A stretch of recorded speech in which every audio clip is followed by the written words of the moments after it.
ராமராமா சோமவாசரா, அதாவது திங்கட்கிழமை 6ஆம் தேதி ஏப்ரல் மாதம், விஸ்வாவசு வருஷம் பங்குனி மாதம் 23ஆம் தேதி, சதுர்த்தி திதி மதியம் 1 மணி 37 நிமிடம் வரை, பின்பு பஞ்சமி திதி, அனுராதா நட்சத்திரம், அதாவது அனுஷம், சித்தி யோகா, பாலவகரணம், ராகுகாலம் கார்த்தால 7:30 மணியிலிருந்து 9 மணி வரை, யமகண்டம் கார்த்தால 10:30 மணியிலிருந்து 12 மணி வரை. மடங்கள் ஆசிரமங்கள் ஆங்காங்கே அமைத்ததன் காரண காரியம் என்ன? அதாவது ஸ்ரீமடங்கள் அப்படின்னு சொல்றது. மடம் அப்படின்னாலே நிறைய வித்யாபியாசம் நடக்கக்கூடிய இடத்துக்கு தான் மடம்னு பேரு. வித்தைகள்னு பார்த்தோம்னா ஏராளமாக இருக்கு. நமது வைதிகமான மதத்துல வேதங்களாக இருக்கட்டும், அதனுடைய அர்த்தங்களை தெரிந்து கொள்வதற்காக ஏற்பட்ட கிரந்தங்கள், அதாவது அங்கங்களாக இருக்கட்டும், வேதாங்கங்கள், புராணங்கள், இதிகாசங்கள், இதெல்லாம் நிறைய இருக்கு.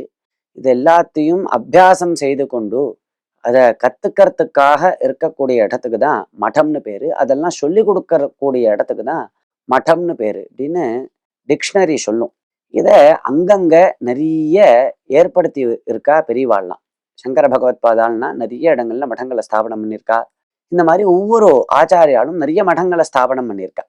இதனுடைய நோக்கம் என்ன அப்படின்னா, இந்த தர்மத்தை நன்னா பிரச்சாரம் பண்ணணும்.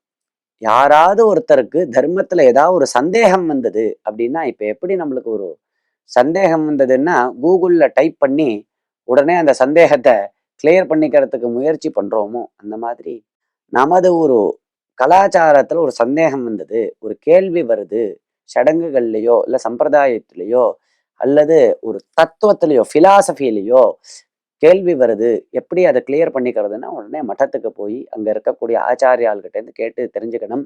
அவளும் நிறைய தர்ம பிரச்சாரம் பண்ணுவா, உபன்யாசங்கள் பண்ணுவா, சிஷ்யாளுக்கெல்லாம் சொல்லி கொடுப்பா. இப்படி எப்படி ஒவ்வொரு ஊருக்கும் பல ஸ்கூல் இருக்கோ அந்த மாதிரி அந்தந்த இடத்துல பல மடங்களை நிறுவினார்கள். அதன் மூலமாக தர்ம பிரச்சாரங்கள் செய்தார்கள். அதற்காக தான் மடங்கள் ஏற்பட்டன.